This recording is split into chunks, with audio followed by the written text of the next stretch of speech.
Hello les scrap addicts, c'est Justine. On se retrouve aujourd'hui pour une vidéo, vous l'aurez compris, dans le cadre de mon partenariat avec 4 ans scrap.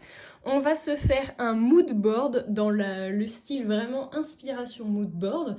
C'est-à-dire que je vais changer un petit peu des cases de d'habitude. D'ailleurs, je vais vous montrer comment je réalise ça. J'ai juste sorti les tampons qui vont me servir du coup à créer ces magnifiques petites inspirations. J'ai également sorti les dies clés et compagnie, donc je vais utiliser notamment la petite enveloppe et puis la petite maison. Je ne sais pas si j'utiliserai la petite clé qui est pourtant ma petite favorite de ce set, mais je suis pas sûre. Bon, on regardera, on verra bien si je finis par l'utiliser ou pas. Je vais utiliser également ce combo qui est, enfin le duo qui est le duo 41 avec les lutins de jardin qui sont trop choupinous, j'adore. Donc dans ce duo, on a des tampons et on a également des dies que vous voyez ici. Si jamais ça vous intéresse de passer une commande chez 4 ans scrap, enfin, s'il y a des articles qui vous intéressent, je vous fais profiter d'un code promotionnel que Cathy vous offre. Puisque du coup vous avez le droit à moins 3 € sur votre commande en saisissant ce code ici. À partir de 30 € de commande, enfin de panier, vous aurez moins 3 € sur votre commande. Donc ce serait dommage de passer à côté. Je n'y gagne rien, hein. Voilà, c'est juste pour vous. C'est le cadeau de Cathy. Pas facile à dire ça, le cadeau de Cathy.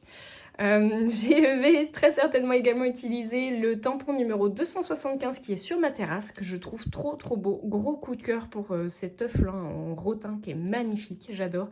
Et ça là, les petites plantes ici là, elles sont trop belles. Donc je pense qu'on va utiliser cette planche aussi. Et j'ai bien envie d'intégrer pour une fois un shaker dans mon mood board. On va donc utiliser ce shaker là. Donc c'est une petite coque qui est vendue par Lot de 10 sur le site de 4 ans scrap.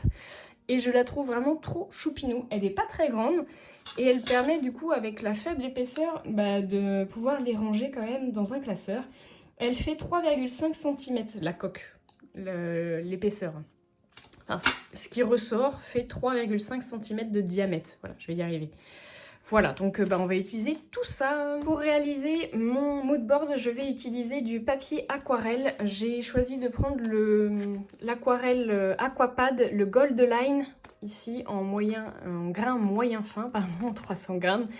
C'est du 100% cellulose, il est de chez Clairefontaine. C'est pas un papier de haute qualité, mais très honnêtement, pour ce que je vais en faire, ça va être amplement suffisant. Et je vais également utiliser un petit pochoir que je me suis fait moi-même avec ma plastifieuse. Je vous invite à aller voir le tuto d'ailleurs qui est disponible sur ma chaîne si vous ne l'avez pas encore vu. Du coup, je ne vais pas utiliser le pochoir tel quel comme ça, mais je vais en fait tout simplement venir faire mes rectangles et les superposer les uns sur les autres en laissant pourquoi pas éventuellement un petit espace entre chaque, mais je vais essayer de faire ma composition sur le centre de ma feuille en utilisant tout simplement un crayon à papier. Et c'est parti pour l'aventure. Je suis désolée puisque vous n'avez pas la composition au crayon à papier des cases, puisque je vous explique un petit peu. Vous avez dû remarquer que le fond de mon plan de travail n'était pas celui habituel de la scrap room, puisque j'ai scrappé en extérieur. J'ai eu la chance de pouvoir accompagner les enfants à Gully Park.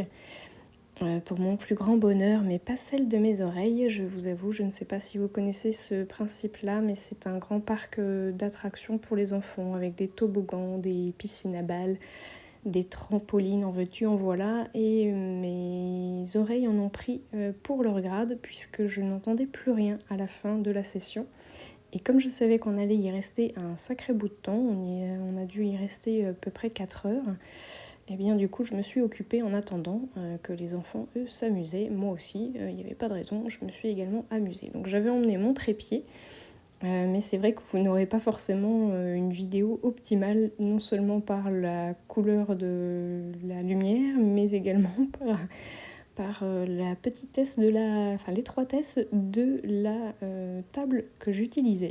Voilà, bref. Donc vous pouvez voir que j'ai utilisé la technique du cache pour faire mes créations, mes tamponnages. J'ai également utilisé de la Versafine claire. Je vous conseille du coup d'utiliser de la Versafine puisque comme moi, si vous utilisez de l'aquarelle, vous aurez besoin d'avoir une encre qui résiste à l'eau. Et pour la mise en couleur, j'ai utilisé mes aquarelles de chez Craftelier. Je me suis amusée à travailler mon combo, comme vous avez pu le voir au tout début, sur un petit nuancier, on va dire, à part. Et j'avais envie de couleurs très douces, mais en même temps un peu acidulées, des couleurs qui sentent bon le printemps. Et je trouvais que ça allait très bien avec mes tamponnages.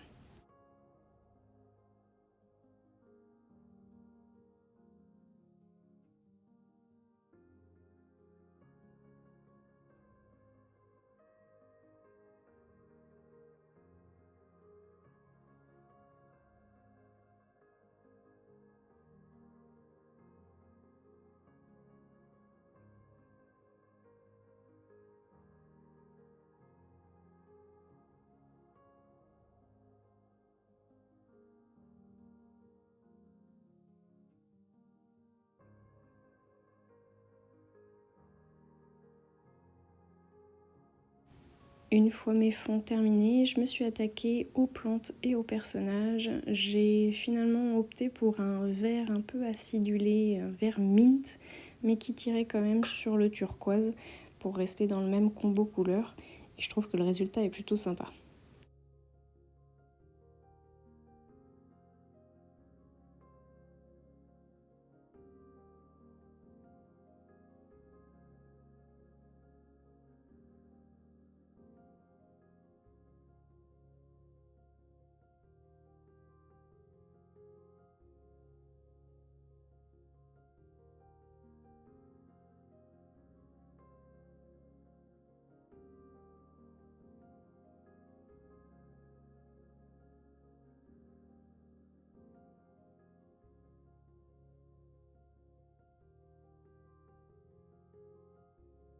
J'ai décidé de faire l'ensemble de mes personnages, mes petits trolls de jardin, mes petits lutins de jardin, dans un combo rose bien acidulé, un rose corail qui tire légèrement vers le orange. Je trouve ça vraiment sympa. Et ils ont et leurs habits et leurs chapeaux qui sont dans le même combo. Et vous verrez à la fin, je leur fais des petits chaussons turquoise.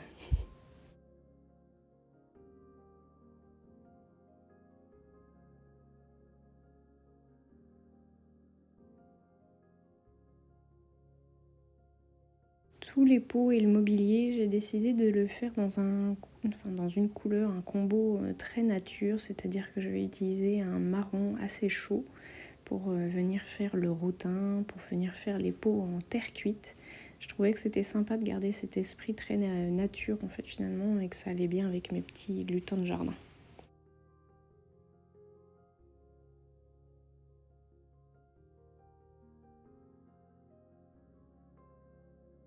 Pour faire ressortir le blanc des moustaches et des barbes, je vais tout simplement griser légèrement en fait les ombris, ce qui va me permettre de faire ressortir le blanc de l'élément en fait.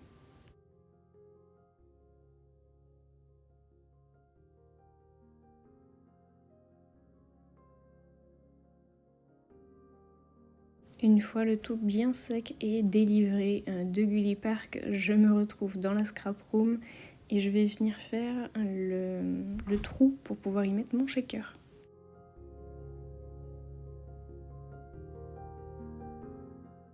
Allez, je vais rajouter des paillettes dans votre vie puisque dans mon shaker, je vais venir rajouter des paillettes cœur.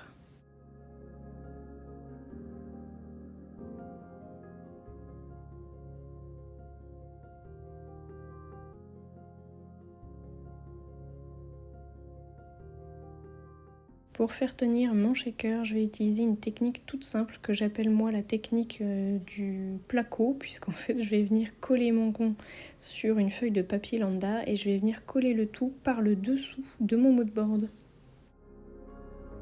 Je n'ai pas encore collé ma rustine, du coup je viens tout simplement la positionner pour pouvoir faire mes traits d'alignement et vous allez voir qu'elle n'est pas figée puisque je n'ai pas encore coller mon shaker dessus, donc faites attention à bien faire ça dans l'ordre.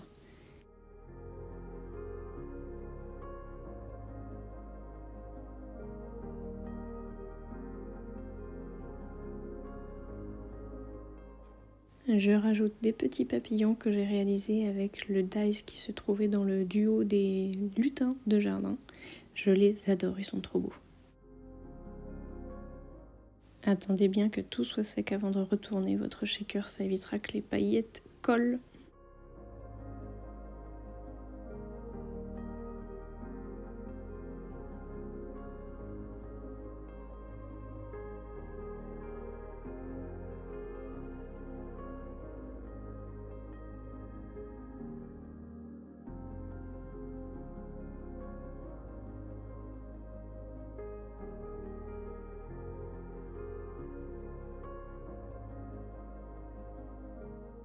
On arrive maintenant à l'étape définition. Je vais venir faire le collage de mes éléments, de mes titres. Je vais en ajouter 2 et de mes petits éléments que j'aurai découpés avec mes dies.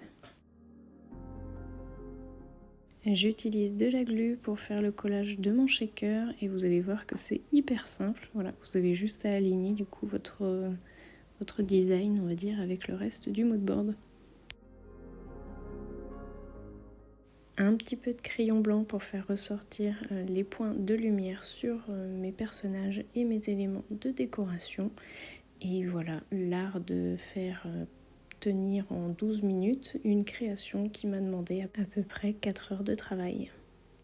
Et voilà, le mood board est fini. J'espère qu'il vous aura plu, que ça vous aura donné des envies de création. C'est un mood board très inspiration décoration d'intérieur. En tout cas, moi j'aime beaucoup. Je trouvais que le combo couleur était vraiment sympa, ce qui méritait du coup d'être appelé ici. Et il n'y a rien de très compliqué, hein, c'est juste du collage. J'ai adoré les tout petits papillons en dies du combo avec les petits lutins. Les petits personnages, ils sont trop mignons. J'aime beaucoup ce shaker, le fait qu'il soit tout plat comme ça, c'est génial parce que ça va me permettre de pouvoir quand même ranger cette feuille dans mon classeur de rangement de mes mood boards. Donc ça c'est cool et on a vraiment l'impression que c'est le petit lutin qui renverse tout ça. Donc je trouve ça trop chouette. Voilà, donc n'hésitez pas à me laisser vos petits commentaires, me dire ce que vous en avez pensé. Un petit pouce en l'air si jamais vous n'avez pas le temps d'écrire un commentaire, je le conçois. Et puis n'oubliez pas, hein, surtout le code promotionnel que je vous réaffiche ici et que vous retrouvez en barre de description pour avoir les moins 3 € si jamais vous avez des commandes à passer chez 4 en scrap. À partir de 30 € de panier, vous aurez moins 3 € sur votre facture finale. Donc ce serait dommage de passer à côté. Je vous fais de gros bisous à tous et je vous dis à très bientôt pour de nouveaux tutos. Ciao!